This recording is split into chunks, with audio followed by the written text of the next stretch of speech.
exactly 30 minutes past the top of the hour. Time for us to quickly look at how the dailies are, or what the dailies are holding for you this Thursday morning. And I start you off with the PD, where we begin off with matters education. This being termed as the shortest school term, which is now coming to an end. This is actually supposed to be coming to an end tomorrow. However, we know that some schools have already closed. In fact, some of them started closing as early as Tuesday. But just as it says that this first term of 2022 academic year comes to an end tomorrow, and this actually will go down as one of the shortest school term. This is even as next term is set to begin on July 11th, and even after that, again, schools are supposed to be closed for around 3 to 4 days, simply because of the August 9th general election. And also, as it turns out, parents will be again digging into their pockets for the purpose of school fees repayment, as well as the various other amenities that students will be needing as they go back to school beginning July 11th. Away from the education matters to elections, and now the poll agency has been ordered to include images of running mates in the ballot. This was just a ruling that was given by the High Court yesterday, and IEBC was told to include photos of running mates. This is both for the presidential candidates as well as the governor candidates. This ruling was given by Justice Anthony Mrima. In fact, he just issued the temporary order perioding the hearing and determination of a suit filed by lawyer Mugambi Imanyara. Initially, IEBC had wanted to stay away of the order over timeline concerns, but the court declined that request, since the printing of the ballot papers has not yet begun, but that is set to begin today. Now, manual voter list, IEBC now bows down to pressure. This obviously happened yesterday as IEBC was meeting the 4 candidates and presidential candidates, so to speak, and Azimio la Umoja, One Kenya party, insisted that the manual register also needed to be printed. This is even as Agano party as well as the Kenya Kwanza Alliance still stuck with the digital register. But IEBC was very categorical, saying that much as they just will be printing the manual register, still the digital register will remain their primary form of identification. And if that fails, that's when they say that they will make sure they make a provision for all the 10 fingers of an individual to be used to be identified. Of course, that simply means that perhaps if your thumb finger cannot be identified, they will go ahead to make sure the remaining 9 perhaps could be identified. If that fails, then they will use the alphanumeric format, which simply means submitting your either copy of ID or passport for those details to be used as identification. And then if again all of this fails, that is just when they might resort to the manual register. This is even as a various host of issues were raised by the various presidential candidates, again key among them being the making of public of the KPMG report. As we said, IEBC just has released the details, but it hasn't yet made the audit report public. And again, also one of the issues that came to fore was the procurement of the election materials. Of course, the KIMS kit for identification of voters, the BVR for transmission, as well as just which mechanism was used for the company that is going to be used to print the ballot papers. These are just some of the issues, among others, that IEBC was trying to iron out as they met the candidates yesterday. So even as this is happening today, all eyes are now on the Kenya Kwanza Alliance. This is as they are set to unveil their manifesto at the Kasarani ground. So this is D-Day for them. So clearly a lot is being expected and anticipated by Kenyans in what is going to feature in this specific manifesto. And this also just comes after the specific alliance just has concluded the economic forum, which it was doing across the country, particularly in the 47 counties. Just trying to, hear the issues that Kenyans have, and particularly if they take office, what it is they are going to address. And lastly, before I just take it to Mike, Azimio also explains who will qualify for the 6,000 stipend. This is actually as they were speaking to a section of journalists on Tuesday evening. So they went ahead to explain who exactly will be qualifying for this 6,000 that they kept promising, or they've kept promising rather, if again at all they take office. And largely what they say is that they are going to really heavily rely on data that will be provided by the Kenya National Bureau of Statistics, and particularly this money will be going to the most vulnerable in our community, in our society rather, in the country, those living below the poverty line. And they also went ahead to explain that this program is not similar to the Inua Jamii. We know that so far Inua Jamii is a running program which is geared towards helping the orphaned, the elderly, as well as really the most vulnerable in our society. So they say that this is not similar to them, and moreover, they are really going to rely on KNBS statistics to just see and ascertain who will be qualifying for this amount. Mike. Yes, and on the front page of the Daily Nation, front and center is the Azimio leader, Raila Odinga, and the big question is fit to rule.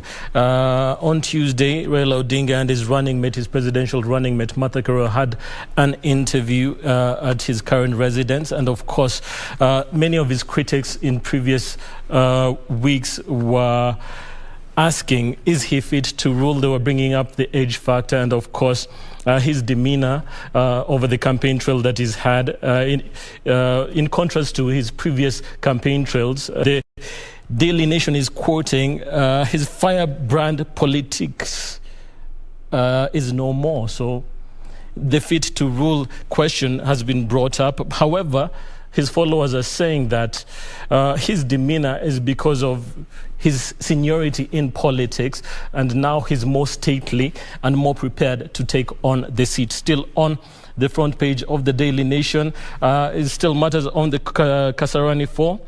And of course, there's details on how they spent the last days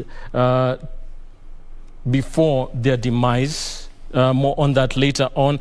And of course, Sakaja is still on the dailies with regard to his degree from Team University. And now the Ugandan government has brought up an investigation on the validity of his degree from Team University. And also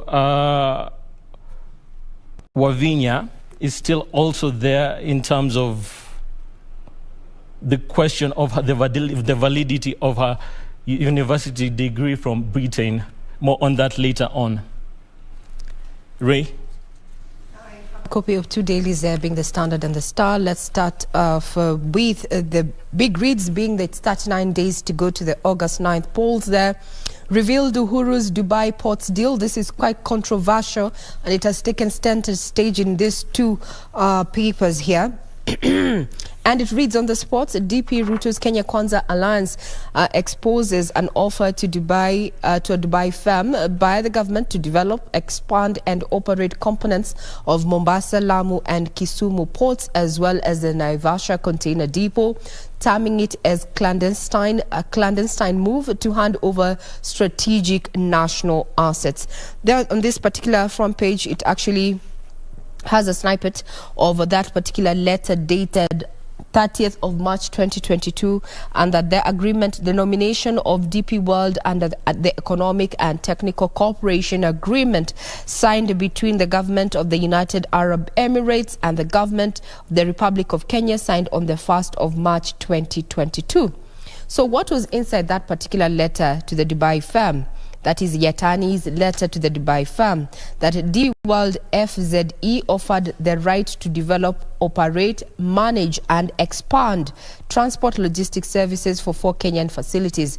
These 4 facilities include the Mombasa port, the redevelopment of berths 11 to 14 into modern multi-purpose terminals. Mombasa Port create a special economic zone to align with the development of those berths. Lamu Port operation, development and management of container terminal. Lamu Port develop a 500-hectare special economic zone, and in the Naivasha Port develop a cold chain logistics park and ICD to serve central Kenya and cargo transfer to Kisumu. You want to read the details of this and why it came up yesterday and what really this means for Kenya going forward in as far as matters of trade, as well as, you know, the issues that have been raised here, that these are national assets, so to speak. They have been fleshed out in detail, not only in the Standard but also in the Star, with where the Star chooses to go with this. Let me just read how they have put it.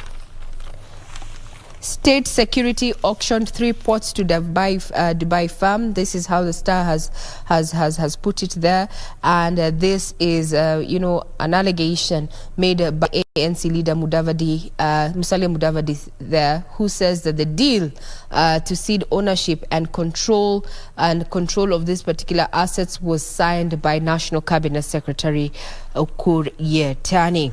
So we're going to be waiting to hear the response from National Treasury in regard to those allegations, so to speak. That's the front page of the Standard, with 39 days to go. That has also had a recap of what was happening yesterday when IEBC met the 4 presidential candidates there. And some of the political analysts have come to say that this is a move that is aimed at restoring confidence among the presidential candidates as well as all others who are running for elective office come August 9th, that the IEBC is ready and willing to conduct a free, fair and transparent exercise in as far as the vote is concerned. There's a human interest story here. Art of bribery, how crooked officers operate. I'm sure being on the road, we have seen this.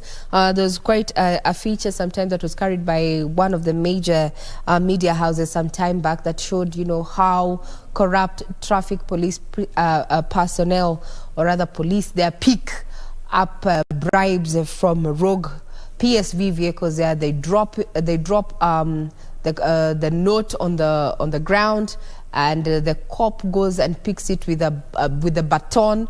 Apparently, the end of the baton has some sort of gum or so that you do not see when they're collecting this money. So, well, this is a detailed report to just, highlight how this the art of bribery. Close look at how traffic officers operate on Kenyans' roads.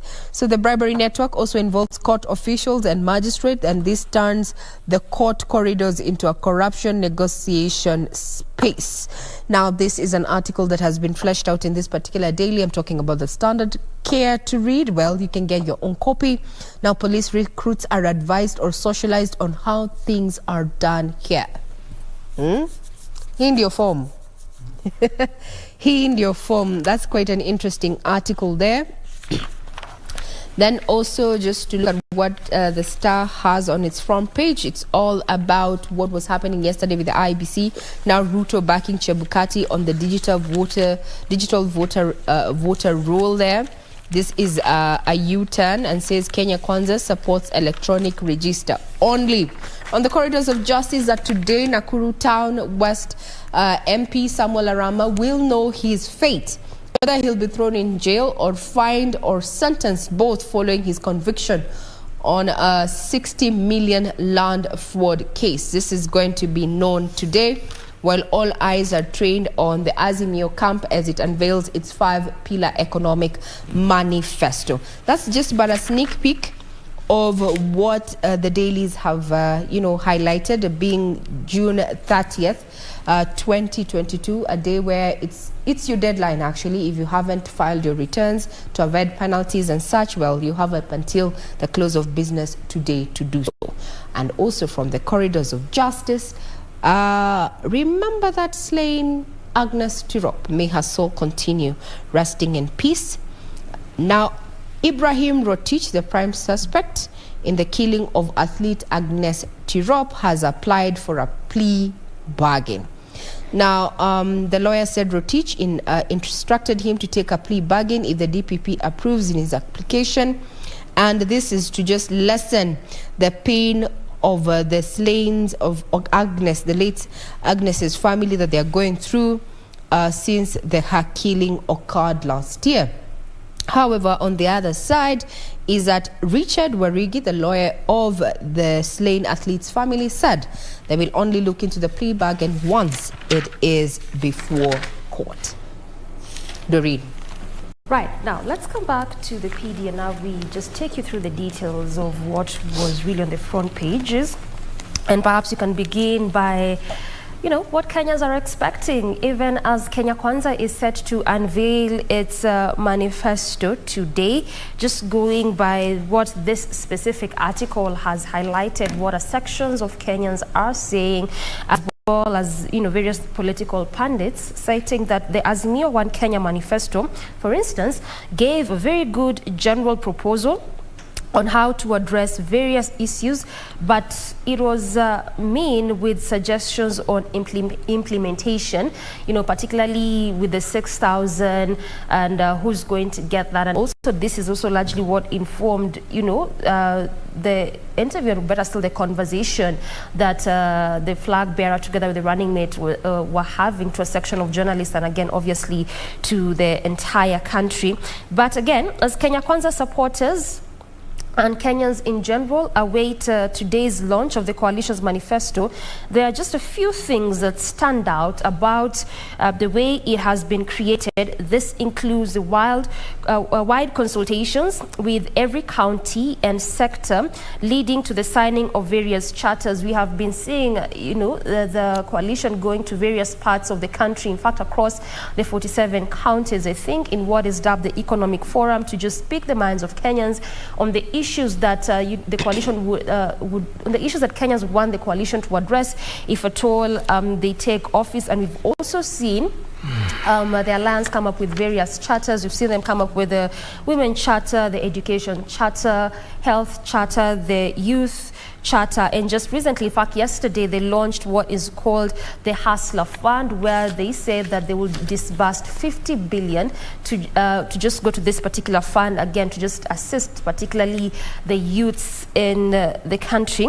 Also, employment and equities forming part of the biggest, you know, forms the biggest conversation that brother Kenyans would expect to see addressed. The number of unemployed youth and the wealth distribution gap have been growing at a very high rate. If this is not addressed urgently, it can take us to a tipping point, which will lead to increased crime and anarchy. This is what some political pundits are saying. And again, this, as we speak, as we know, so far around 5.7 million youth out of the possible over 13 million are currently jobless. So clearly this is one of those key issues that, you know, just a good number of Kenyans would want to see how best it's going to be addressed, and the mechanisms that are going to be put in place to ensure proper implementation and altogether sustainability of this. Also, the other one is the SMEs.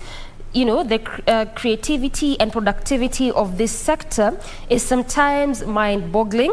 If well harnessed, it can lead to significant wealth and employment creation for a struggling economy such as ours. So we expect Kenya Kwanza to tell us how they will fund the SMEs and at what interest. They should also clarify, clearly explain how they will expand the markets, clarify and explain how they will do this. Again, we've also had them oftentimes in their rallies saying how they're going to ensure they put over, is it 100 billion to this sector to revive the sector.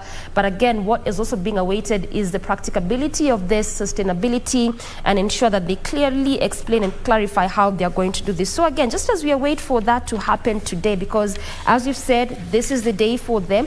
There's clearly a lot that Kenyans are expecting to hear from the flag bearer there, and basically the various kind of issues that Kenya as a country we are facing and how they are going to address this. So away from that, the state now settles on 14 farms to drive off-grid electrification, whereby just as it turns out, the government now has selected 14 companies, and these companies, it's set to implement the Kenya Off-Grid Solar Access Project for the underserved and low-density counties. Now, the Ministry of Energy yesterday unveiled the list of these 14 companies in which this project will be undertaken.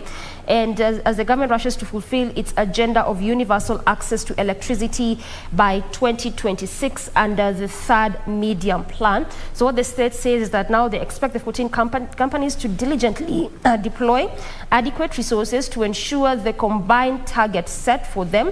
The ministry of Energy also will disburse 390 million to these 14 companies that have been selected and listed over the same period that the sale are made. But so far, as it also turns out, is that the 10 solar service providers have sold around 96,000 solar home systems. This is connecting over 400,000 people using electricity through solar energy. Remember that this is the plan of the state to ensure they provide universal energy access, also given at a time whereby we're really trying to move to what we call the green energy, or if you may, the clean energy. And this is just one of those forms that not just the state or Kenya, so to speak, but this is also what the globe is trying to employ, just to ensure that, again, we, with the high cost of fuel, high cost of electricity, this is just some of the forms of energy, what we call the renewable form of energy that the state is trying to employ to ensure that Kenyans can have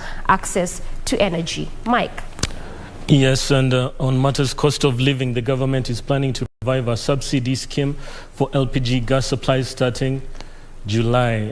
VAT slashed from 16% to 8% in a move that comes as a relief to consumers. More on that is the Treasury has cut half the VAT charge on cooking gas. The Finance Act 2022 cut the tax on liquefied petroleum gas LPG supplies from the current 16% to 8%.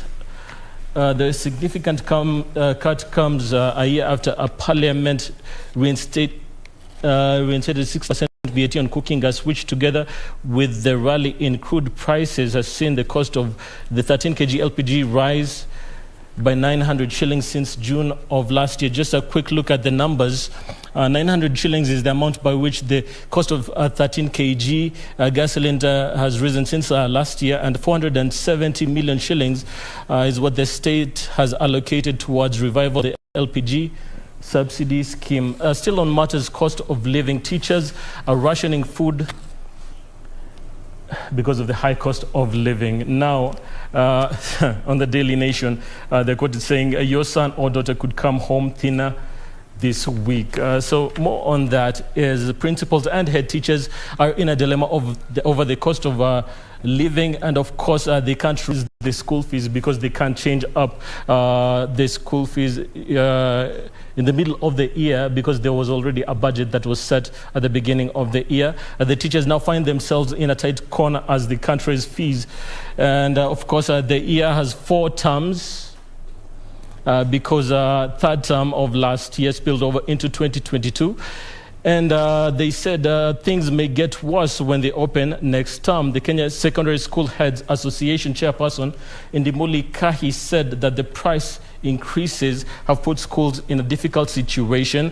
And Kesha, K-E-S-S-H-A, has since said that the Ministry of Education is requesting schools to be supplied with grains directly from the National Cereal and Produce Board at cheaper prices.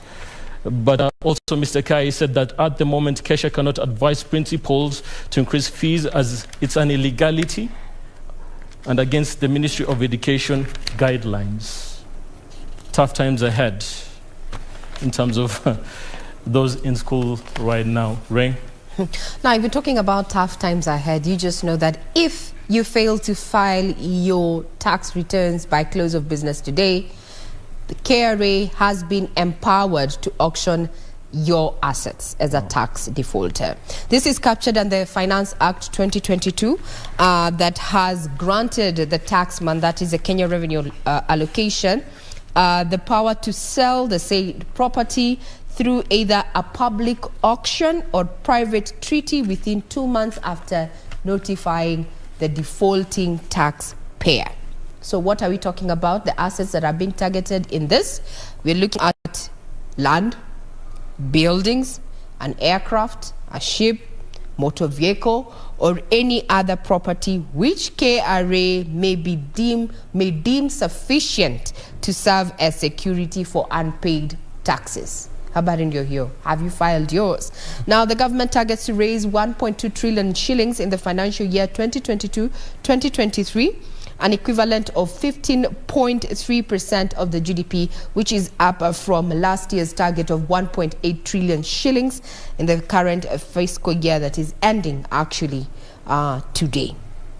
So now, if you do not file and you happen to fall into this category, well, know that the Finance Act 2022 has given the taxman those powers to auction defaulting taxpayers. Albeit, you'll be notified about this particular move and given 2 months to comply. I want to believe so.